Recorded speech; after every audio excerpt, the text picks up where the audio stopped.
Shalom Bapak Ibu Saudara-saudaraku yang terkasih dalam Tuhan Yesus Kristus.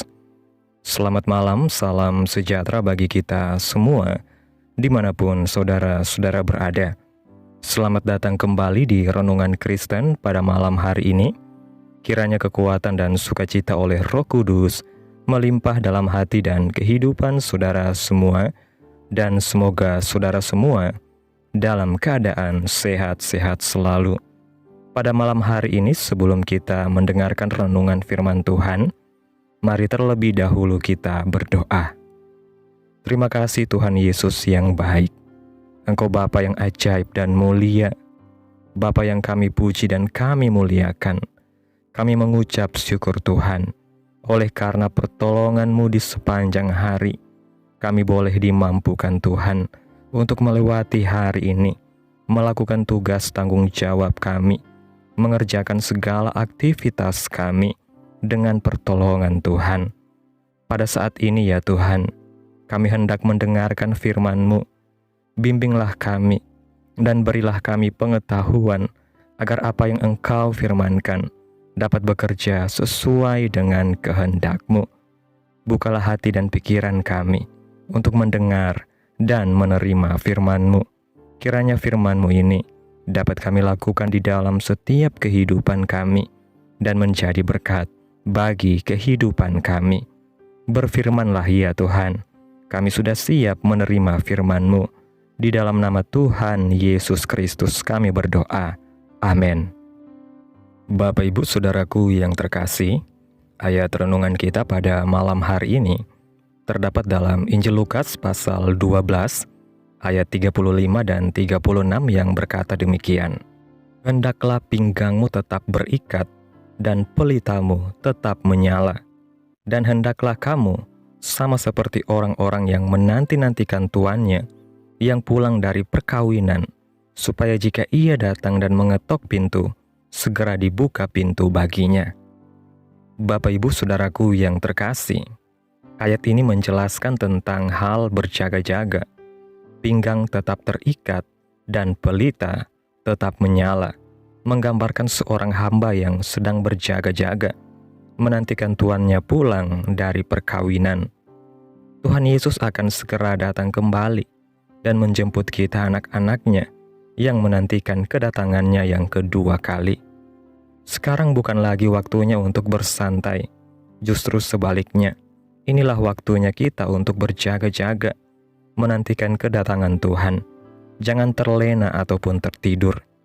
Pelita tetap menyala artinya api tidak boleh padam dan minyak harus tetap ada. Karena jika padam, maka kita akan tertinggal ketika Tuhan datang. Pelita menyala juga artinya roh Tuhan di dalam diri kita harus terus berkobar-kobar, dan minyak urapan yang dari Tuhan harus tetap ada. Setiap kali kita datang kepada Tuhan dan bersekutu dengannya secara pribadi, maka minyak urapan yang baru dari Tuhan mengalir dalam diri kita, sehingga roh kita tetap menyala-nyala.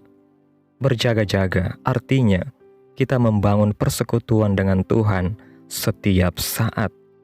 Tuhan tidak mau kita menjadi orang-orang yang terlena dengan keadaan, karena pada waktu Tuhan datang tiba-tiba, kita akan tertinggal.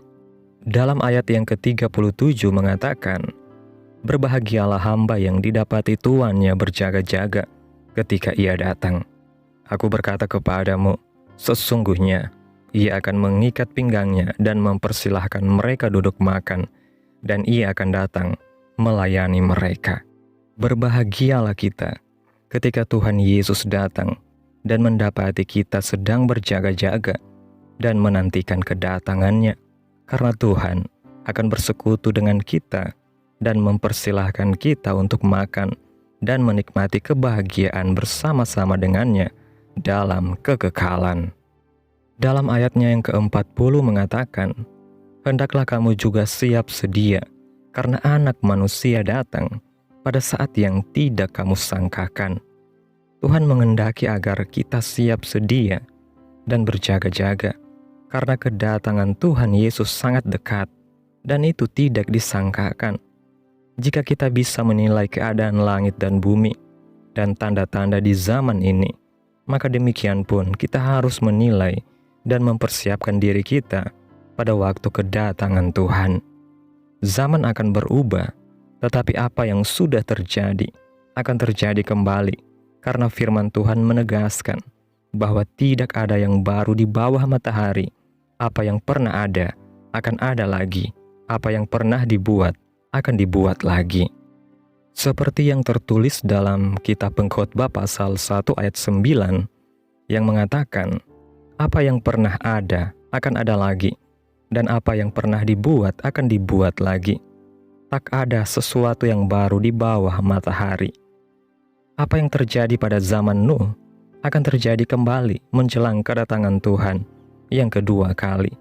Pada waktu itu banyak orang terkejut ketika air bah datang dan melanda, tetapi hanya Nuh dan keluarganya yang selamat, karena mereka berjaga-jaga dan senantiasa bersekutu dengan Tuhan, sehingga Nuh terpilih dan diberikan instruksi oleh Tuhan untuk menyelamatkan dirinya dan keluarganya.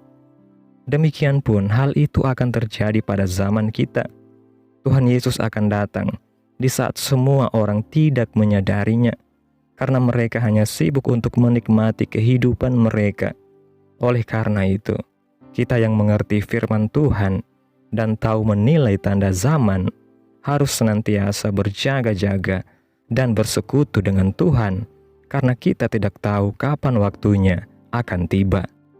Dalam kitab Roma pasal 13 ayat 11-14 mengatakan, hal ini harus kamu lakukan karena kamu mengetahui keadaan waktu sekarang, yaitu bahwa saatnya telah tiba bagi kamu untuk bangun dari tidur. Sebab sekarang keselamatan sudah lebih dekat bagi kita daripada waktu kita menjadi percaya. Hari sudah jauh malam, telah hampir siang. Sebab itu, marilah kita menanggalkan perbuatan-perbuatan kegelapan dan mengenakan perlengkapan senjata terang. Marilah kita hidup dengan sopan, seperti pada siang hari. Jangan dalam pesta pora dan kemabukan. Jangan dalam percabulan dan hawa nafsu. Jangan dalam perselisihan dan iri hati. Tetapi kenakanlah Tuhan Yesus Kristus sebagai perlengkapan senjata terang, dan janganlah merawat tubuhmu untuk memuaskan keinginannya. Jangan lagi tertidur secara rohani atau tertidur dalam roh, tetapi bangunlah dan berjaga-jaga. Tanggalkan semua perbuatan kegelapan dan kenakanlah perlengkapan senjata terang. Karena hari-hari menjelang kedatangan Kristus adalah hari-hari peperangan. Perlengkapan senjata bukan secara fisik, tetapi rohani, artinya kenakanlah Kristus sebagai perlengkapan senjata terang. Jangan hanya fokus memelihara apa yang kelihatan secara fisik atau jasmani saja, tetapi kita harus lebih fokus untuk hal yang utama, yaitu memelihara dan memperlengkapi apa yang tidak terlihat, itulah roh atau rohani kita.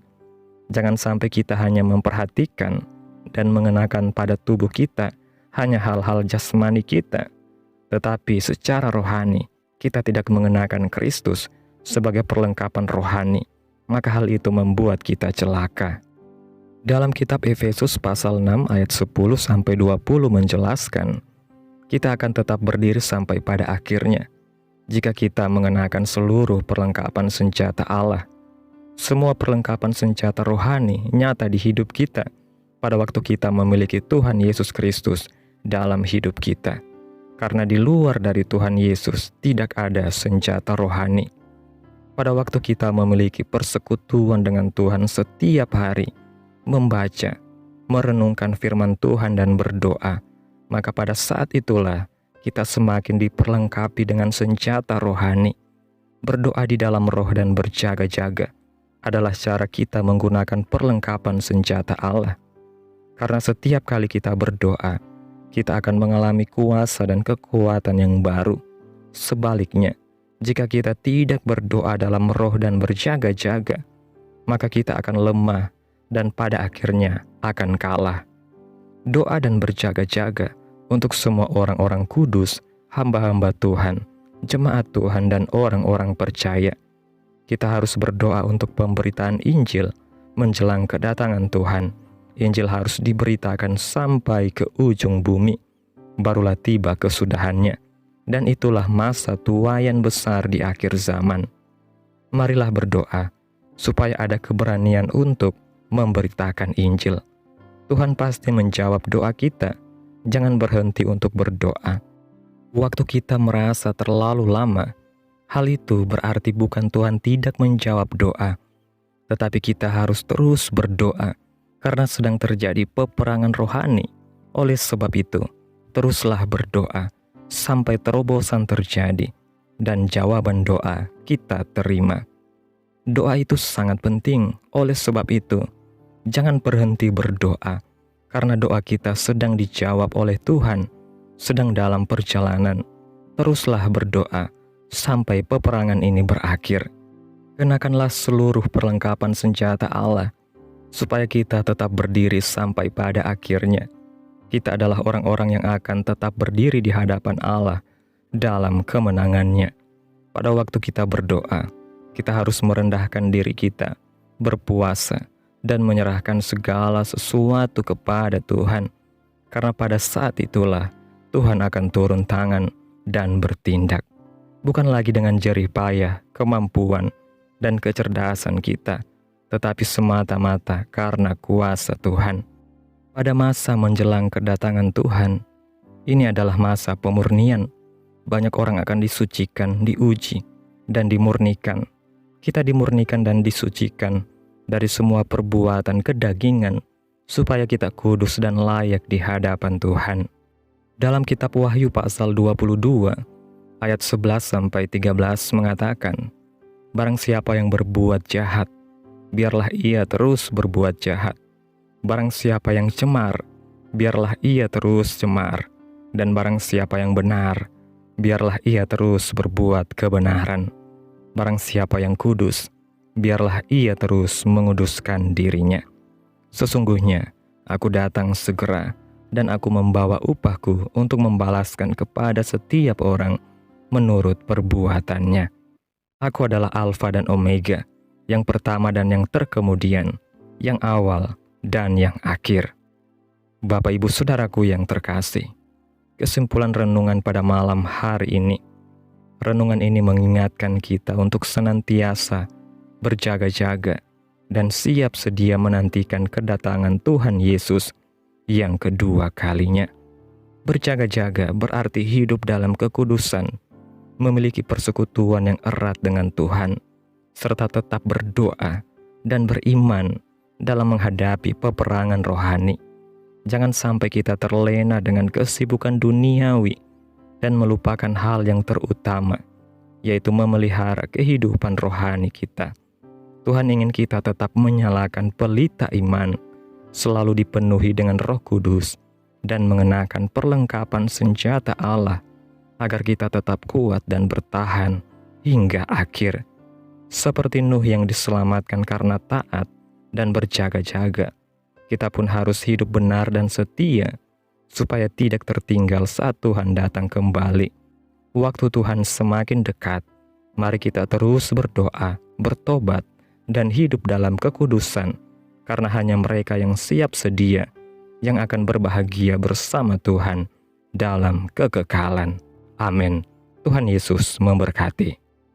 Demikianlah renungan firman Tuhan pada malam hari ini. Biarlah menjadi berkat bagi saudara-saudara semua yang sudah mendengarkan. Dan untuk menutup renungan pada malam hari ini, mari kita berdoa. Terima kasih Tuhan Yesus yang baik. Engkau Bapa yang kekal dan mulia. Kami bersyukur Tuhan atas pertolongan-Mu, penyertaan-Mu, juga atas kasih dan berkat-Mu dalam hidup kami. Kami sungguh berbahagia dan bersyukur atas kebaikan Tuhan dalam hidup kami. Terima kasih buat penyertaan Tuhan di sepanjang kehidupan kami. Hingga pada malam hari ini, kami boleh bersyukur lagi di hadapan Tuhan melalui doa dan renungan pada malam hari ini. Terima kasih buat firman-Mu Tuhan.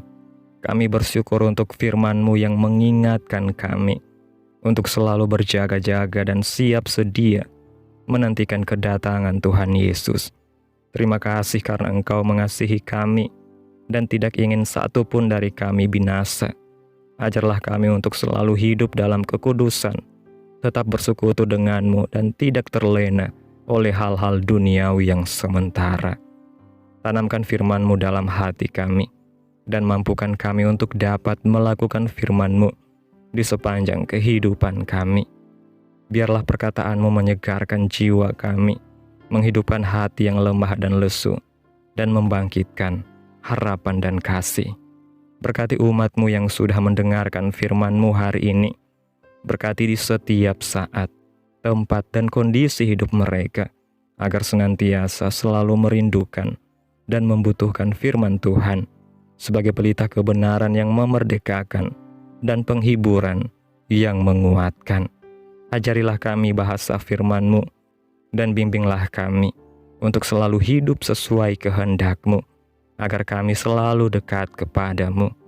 Kiranya Engkau terus memberkati kehidupan kami, keluarga kami, sanak saudara kami, daerah tempat tinggal kami, bangsa dan negara kami, pemerintah kami.